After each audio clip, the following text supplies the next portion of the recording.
Hello students. चलिए आज का हमारा टॉपिक है कोजेटिव वर्ब्स। क्या होती हैं इंग्लिश ग्रामर में कोजेटिव वर्ब्स, इनका बहुत ही इंपॉर्टेंट रोल होता है कोजेटिव वर्ब्स का। आज इस वीडियो के माध्यम से कोजेटिव वर्ब पढ़ेंगे।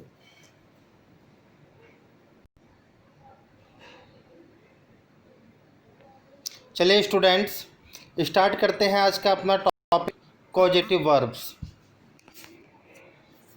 देखिए कोजेटिव वर्ब्स होती क्या है, पहले तो इस चीज़ को समझें। देखिए जब सब्जेक्ट किसी कार्य को खुद नहीं करता है बल्कि किसी अदर पर्सन से करवाता है, किसी अन्य व्यक्ति से करवाता है, तो ऐसे वाक्यों में हम कोजेटिव वर्ब का यूज करते हैं।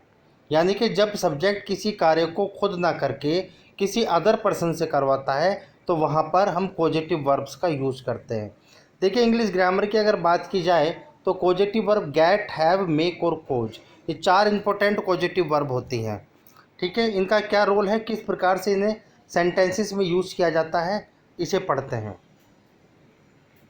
देखिए स्टूडेंट्स, देखिए सबसे पहले गेट और हैव। अब देखिए जब भी पॉजिटिव वर्ब में वर्ब चेंज होगी वो आप गेट को चेंज करेंगे या फिर आप हैव को चेंज करेंगे।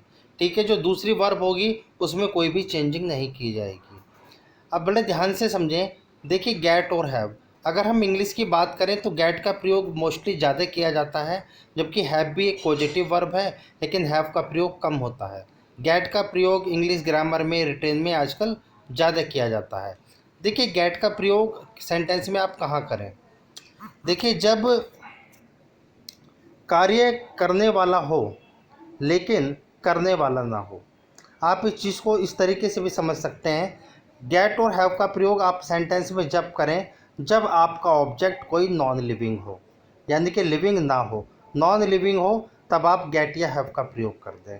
मेक या कोज का प्रयोग आप वहाँ कर सकते हैं जहाँ पर आपका ऑब्जेक्ट लिविंग हो, यानी कि जब कार्य करने वाला और करवाने वाला दोनों प्रेजेंट हों, तब आप मेक या कोज का प्रयोग करें। देखते हैं स्ट्रक्चर। देखिए जब आप गेट या हैव का प्रयोग करेंगे तो सबसे पहले आपको सब्जेक्ट लिखना है, उसके बाद आप गेट का प्रयोग करें चाहे हैव का प्रयोग करें, उसके बाद में आपको ऑब्जेक्ट लिखना है और गेट के साथ आप याद रखना है जो दूसरी वर्ब आएगी उस वर्ब की आपको थर्ड फॉर्म ही यूज करनी है, थर्ड फॉर्म का आपको प्रयोग करना है। अब देखिए एग्जाम्पल के माध्यम से समझते हैं। जैसे पहला सेंटेंस है, मोहन एक पत्र लिखवाता है। अब देखो मोहन इस काम को खुद नहीं कर रहा, यानी कि अगर ये सेंटेंस होता कि मोहन एक पत्र लिखता है तब ये टेंस पहुंच जाता आपका प्रेजेंट इंडेफिनिट में।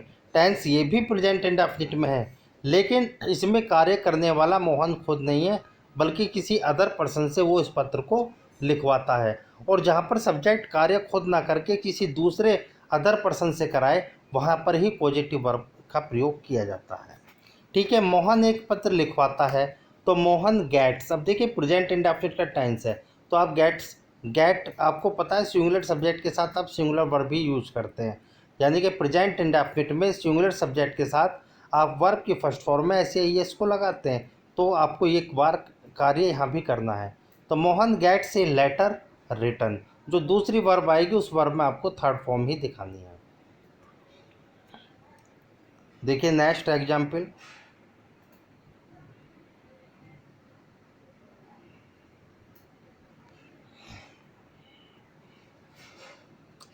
मैं अपना मोबाइल ठीक करवाता हूँ। अब मैं अपना मोबाइल ठीक करवाता हूँ इट मीन्स मैं खुद ठीक नहीं करता, यानी कि किसी के थ्रू करवाता हूँ। तो आई गेट, ठीक है, I get my mobile repaired, इस तरीके से पहले आप गेट लगाएंगे फिर आप उस ऑब्जेक्ट को लिखेंगे, आपका ऑब्जेक्ट नॉन लिविंग गेट के साथ, उसके बाद में वर्ब की थर्ड फॉर्म। अब ऐसा नहीं है सेंटेंस को आप गेट से ही बनाएंगे, आप इसे चाहो तो हैव से भी बना सकते हो। तो I have my mobile repaired, आप क्योंकि पॉजिटिव वर्ब हैव भी होती है तो आप गेट के स्थान पर हैव का प्रयोग कर सकते हैं। अगर सब्जेक्ट सिंगुलर है तो अब आप हैव के स्थान पर हैज का प्रयोग कर सकते हैं। अगर टेंस आपका पास्ट में चला जाए तब आप हैड का प्रयोग कर सकते हैं। टेंस आपका पास्ट में है तो आप गेट के स्थान पर गोट का प्रयोग कर सकते हैं। क्लियर? फ्यूचर में है तो विल गेट। पॉजिटिव वर्ब का प्रयोग आप किसी भी सेंटेंस में किया जा सकता है, चाहे वो प्रेजेंट हो, पास्ट हो, चाहे फ्यूचर हो। ठीक है ना, इस तरीके से। देखिए नेक्स्ट एग्जाम्पल, मैंने कल एक पत्र लिखवाया था। अब देखिए क्लोज कहाँ जा रही है, पास्ट में, तो इसे आप कैसे बनाएंगे, आई गोट ए लेटर रिटर्न यस्टरडे। इस तरीके से आप चाहो तो इसे हैव से बना सकते हो, तो I had a letter return yesterday, इस तरीके से। नेक्स्ट देखिए, मैं अपना नाम बदलवा रहा हूँ, मैं खुद नहीं बदल रहा, किसी के थ्रू बदलवा रहा हूँ। तो कौन सा टेंस है स्टूडेंट, कंटिन्यूस, प्रेजेंट कंटिन्यूस। तो आप कैसे लिख बनाएंगे, I am getting my name changed, इस तरीके से, क्योंकि गेट का प्रयोग ज़्यादा किया जाता है। मैं आज अपने बाल कटवाऊंगा, मैं खुद थोड़ी काटूंगा, यानी कि किसी के थ्रू कटवाऊंगा, ठीक है ना। तो ये फ्यूचर का टेंस है। तब आप इसे कैसे इंग्लिश में ट्रांसलेट करेंगे, I shall get my hair cut today. देखो लास्ट दो वर्ब होगी, वो वर्ब की थर्ड फॉर्म में यूज करनी है। कट की तीनों फॉर्म कट ही होती हैं। नेक्स्ट एग्जाम्पल देखिए, हमने अपना नया घर बनवा लिया है। अब टेंस ये पहुंच जाता है आपका कहाँ पर, प्रेजेंट परफेक्ट में। तो आप कैसे बनाएंगे, we have got my new house built, इस तरीके से। पहले आपको ऑब्जेक्ट लिखना है, फिर यानी कि गेट या हैव का प्रयोग करें, आप ऑब्जेक्ट लिखें, फिर वर्ब की थर्ड फॉर्म लिखें। देखिए नेक्स्ट एग्जाम्पल, उसने अपने पति का कत्ल करवा दिया। अब उसने खुद नहीं किया, किसी के थ्रू किया। तो आप किस तरीके से इंग्लिश में ट्रांसलेट करेंगे, सी गोट हर हस्बैंड किल्ड, इस तरीके से। अब आप गोट की जगह हेड भी लगा सकते थे टेंस अगर पास्ट में है, क्योंकि अगर अब आप हैव पॉजिटिव वर्ब को यूज़ कर रहे हो तो पास्ट में हेड यूज़ कर सकते हो। नेक्स्ट देखिए, वह मुझसे पत्र नहीं लिखवाती है। अब कौन सा टेंस है ये आपका, नेगेटिव टेंस है, लेकिन पॉजिटिव वर्ब का टेंस है, ठीक है ना। तो she does not get a letter return by me. अगर कोई ऑब्जेक्ट आ रहा है तो आप एजेंट के रूप में बाई के बाद लिख सकते हैं। क्लियर। नेक्स्ट देखते हैं, मेक और कोज। देखिए इन दोनों में डिफरेंस है, बड़े ध्यान से समझना।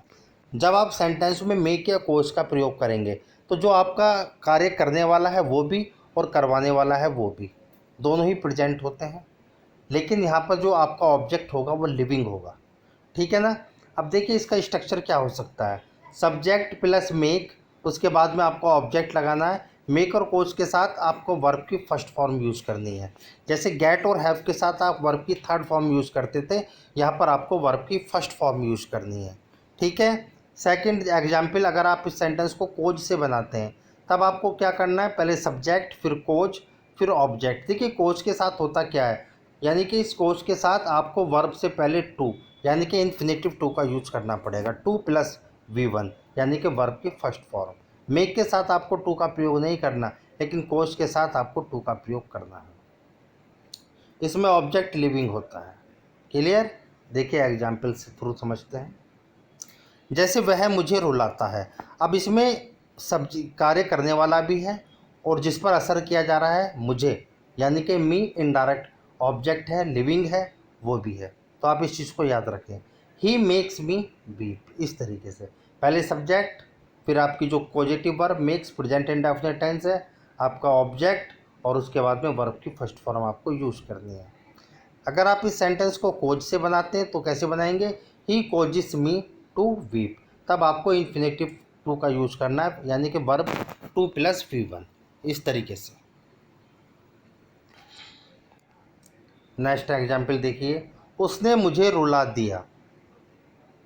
तब आप किस तरीके से बनाएंगे, तो ही मेड मी। अब देखो रुला दिया टेंस पहुंच गया आपका पास्ट में, तो he made me sleep, sorry उसने मुझे सुला दिया, तो ही मेड मी स्लीप।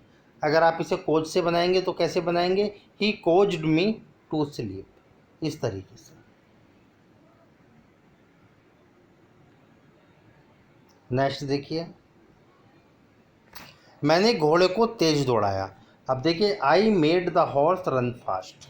आपने पास्ट का टेंस है, मेड का प्रयोग किया, ऑब्जेक्ट आपका लिविंग है, उसके बाद में आपको विदाउट टू यानी कि बेयर इन्फिनेटिव का यूज करना है, इससे पहले टू नहीं लगाना है, रन फास्ट। लेकिन अगर आप कोज से बनाते हैं तब आपको टू का प्रयोग करना पड़ेगा, I caused the horse to run fast. ये आपकी इच्छा है, आप किसी से बनाएं। लेकिन मैं आपको बता दूं, कोज और मेक में मेक का प्रयोग ज़्यादा किया जाता है, कोज का प्रयोग कम होता है। होते दोनों सही हैं, लेकिन लोग बाग मेक का प्रयोग ज़्यादा करते हैं, क्योंकि इजी लगता है उन्हें। जैसे मेरे दोस्तों ने मुझे पार्टी में नचा दिया, मैं खुद नहीं नाचा, किसी के थ्रू दोस्तों ने। तो माई फ्रेंड मेड मी, मुझे डांस नचा दिया, कहाँ, इन द पार्टी, इस तरीके से। जैसे नेक्स्ट एग्जाम्पल देखिए, माँ बच्चे को सुला देगी।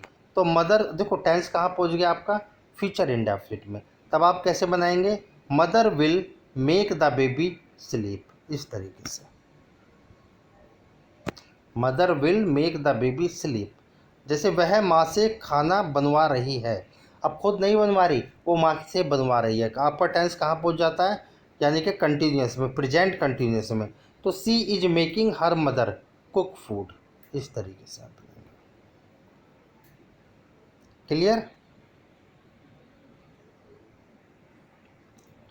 जैसे नेक्स्ट देखिए, विकास ने बढ़ई से मेज बनवाई, खुद नहीं बनाई, विकास ने बढ़ई से मेज बनवाई। तो Vikas made the carpenter make a table, ठीक है, ये मेक बनाने के लिए यूज किया गया है। नेक्स्ट देखिए, अध्यापक ने विद्यार्थियों को नीचे बैठाया, ठीक है, किसके थ्रू काम हुआ, टीचर के थ्रू। तो the teacher made the students sit, आप चाहो तो इसे कोज से भी बना सकते हो, द टीचर। अब देखिए यहाँ पर मेड का प्रयोग गलत है, ये कोज्ड है, यहाँ पर आप कोज कर देना, the teacher caused the student to sit, इस तरीके से। नेक्स्ट एग्जाम्पल देखिए, रमेश अपने भाई को जूता पहना रहा है, खुद नहीं पहन रहा, यानी कि रमेश किसी के थ्रू उसके भाई को रमेश के थ्रू पहनाया जा रहा है। तो प्रेजेंट कंटिन्यूस का टेंस है, तो किस तरीके से ट्रांसलेट करेंगे आप, Ramesh is making his brother, अपने भाई को, put on the shoes, put on the shoes, इस तरीके से। क्लियर।